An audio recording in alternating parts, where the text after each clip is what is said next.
Today we are building off what we did last week with writing expressions, and we are moving on to writing equations. So at the top of your notes paper, you have a bunch of reminders for keywords that tell you different operations. We have gone through all 4 of these operations previously, so I'm not going to go through them again.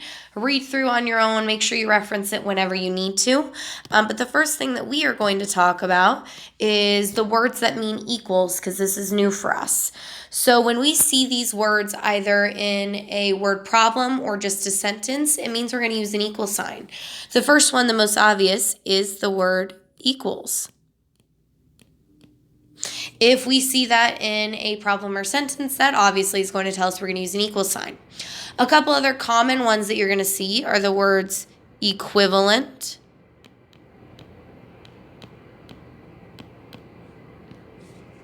gives, yields, is the same as,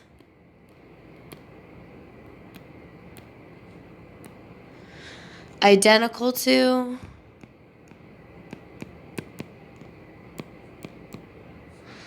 a total of,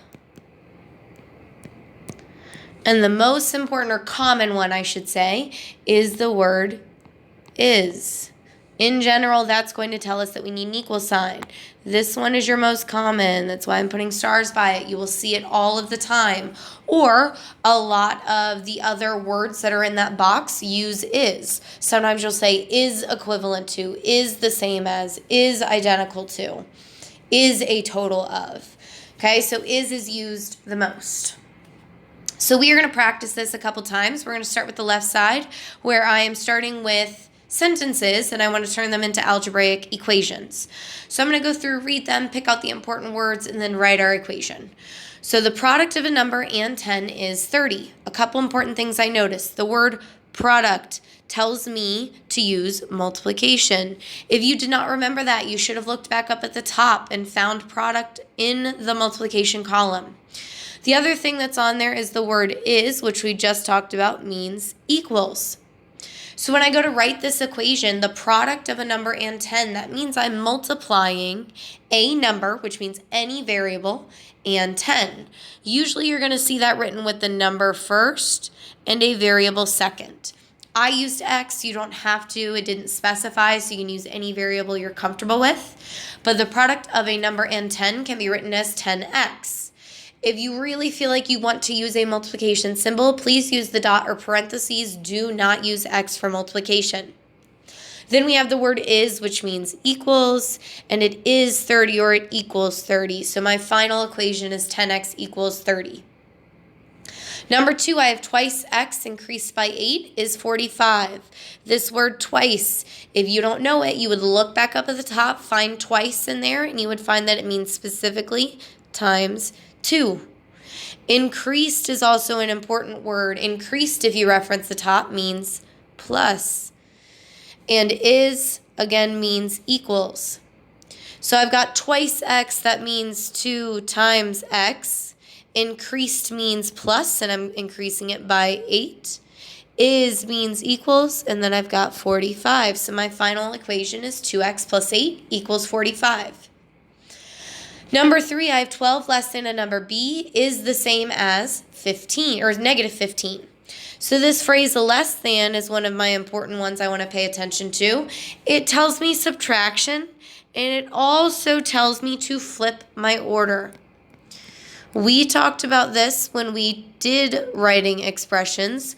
Less than is one of those phrases that tells us to switch around our order. So when I say 12 less than a number b, 12 is actually going to go after my subtraction sign, and b will go before the subtraction sign.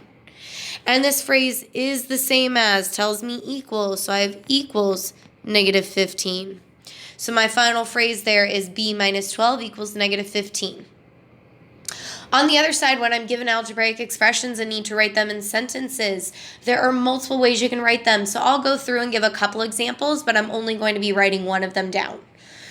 So when I read these, sometimes that can give away part of the way we can write these. So I would read number 4 as 6 minus 4x equals 83. I could literally start this with 6 minus. I could also have said 6 decreased by, 6 lowered by, 6 dropped. The difference of 6 and there are many ways to write that. And then I have 4x. Now I cannot just write 4x because that doesn't tell me an operation. So I've got to think about what's happening with 4 and x. It's a number and a letter next to each other. Whenever you see that, it shows multiplication. So I could say 4 times x, 4 multiplied by x, the product of 4 and x. Again, instead of saying x, I could have said a number on any of those. Choose one. So I'm going to go with the product of 4 and a number.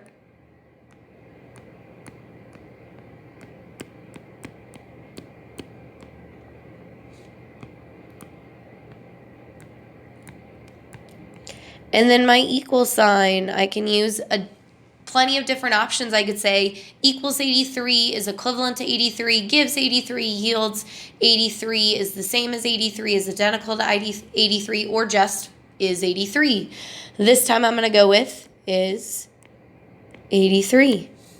So my final expression that I chose to write was 6 minus the product of 4 and a number is 83. Moving on to number 5, I have 1/2 m plus 23 equals 60. 1/2 and m are right next to each other. That means it shows multiplication. I could say 1/2 times m, the product of 1/2 and m, 1/2 multiplied by m, or I could say half of m, and that's what I'm going to write this time. The word of tells us multiplication. For plus 23, I could literally write plus 23, increased by 23, added to 23, raised by 23, combined with 23. All of those are options. I'm going to choose raised by 23. For equals 60, I could say equals 60 is equivalent to 60, gives 60, is the same as 60, yields 60, is identical to 60, or just is 60. This time I'm going to use gives 60. So my final sentence that I chose to write, although there were several options, is half of m raised by 23 gives 60. My final one on this side, I have 6 plus w over negative 10 equals 19.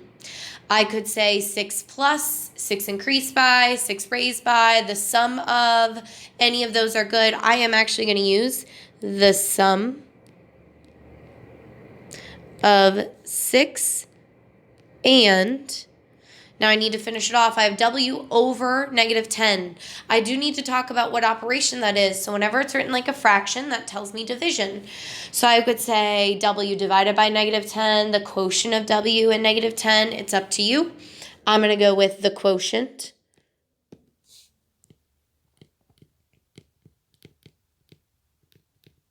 of w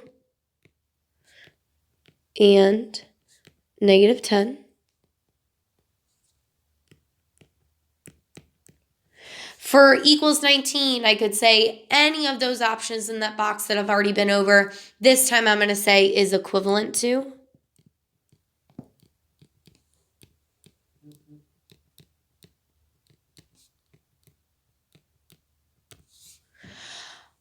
When we move to the back, we're going to actually have some word problems and situations. So go ahead and flip to the back when you're ready. The first example there, it says Karen rented a space for a party. She paid a total of $205 for the space. This included the $100 flat fee and an additional $35 for every hour they used the space. Write an equation to represent this situation. So what I usually start with is trying to figure out what my unknown or what my variable is going to be. So I know that it was a total of $205.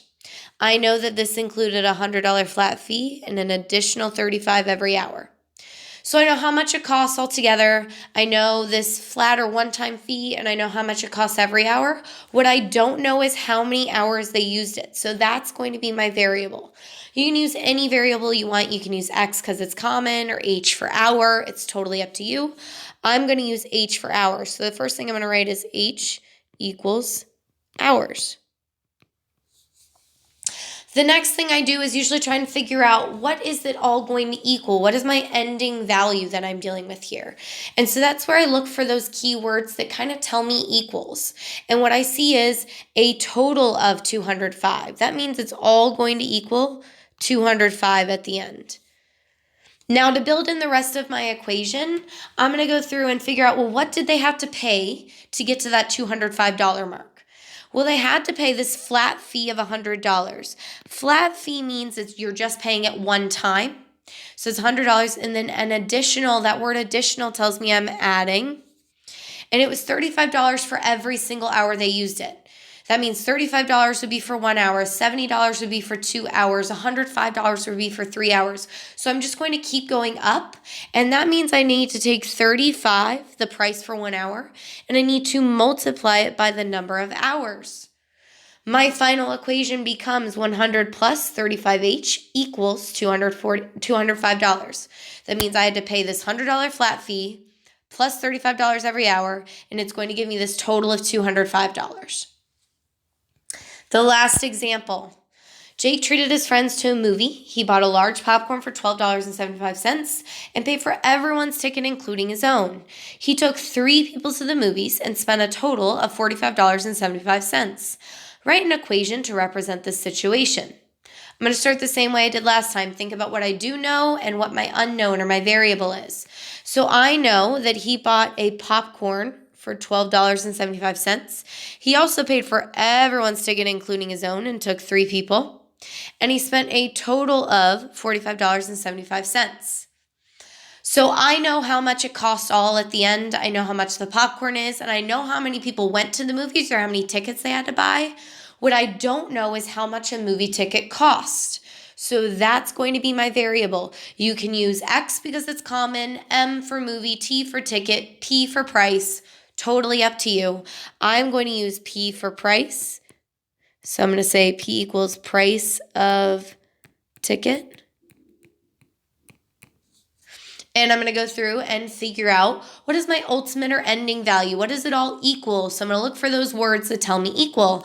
And I noticed that I underlined a total of, which means it's going to equal $45.75.